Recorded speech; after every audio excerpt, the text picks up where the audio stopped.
everyone.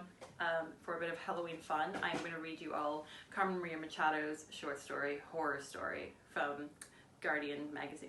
GrandHuntMagazine.com. You're welcome. It started so small, a mysteriously clogged drain, a crack in the bedroom window. We just moved into the place, but the drain had been working and the glass had been intact, and then one morning they weren't. My wife tapped her fingernail lightly on the crack in the pane, and it sounded like something was knocking, asking to be let in. Then the spices went missing, the sea salt, the marjoram, the rosemary, even our custom poultry blend. Finally the saffron, $40 worth, and I asked my wife if she'd been reorganizing the kitchen. She said she hadn't.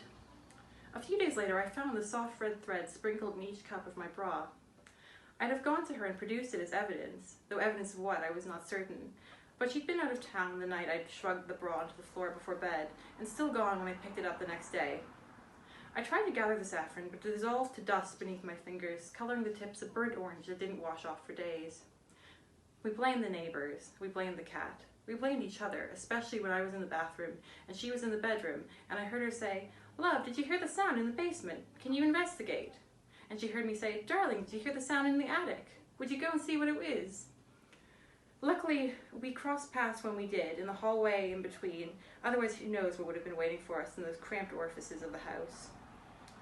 But that only occurred to me later. At the time, we accused and accused, then agreed not to talk about it anymore. The strangeness fed our discontent. We'd already been aloof, tender, and now we were fluttering around in our own rafters, sensitive as infants. We'd been discussing counseling even before the clogged drain and the crack in the window. But who can take the time to see a counselor when your wife won't tell you why she's crying, and an invisible presence is tapping icy splinters of Morse code into the palm of your left hand, as it did to mine the evening the power went out. After that, something moved around in the night. It sounded like a cat until the cat disappeared. Then the padding continued, looping our bed like a satellite, soft-pawed, but no longer comforting. We lay there in the dark asking each other questions. Do you remember when we met? Do you remember when you spilled that bottle of champagne all over the hotel bed in Reno? Do you remember that old woman we saw at the grocery store, the one carrying the baby doll?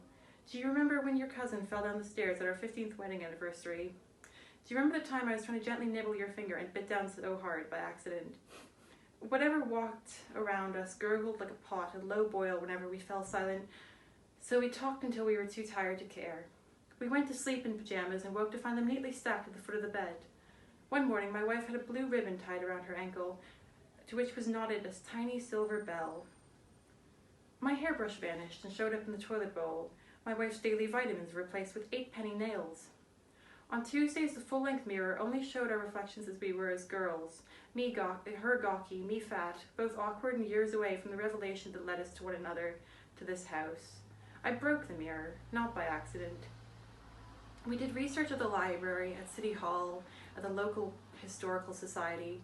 It turned out there had been a graveyard for criminals and property where our home now stood. Also, a woman had been strangled by her lover in our bedroom just after the house was built. Also, a man hanged himself in the attic during the Great Depression. Also, a teenage girl had been kidnapped and held in the basement for a year in the 70s before the kidnapper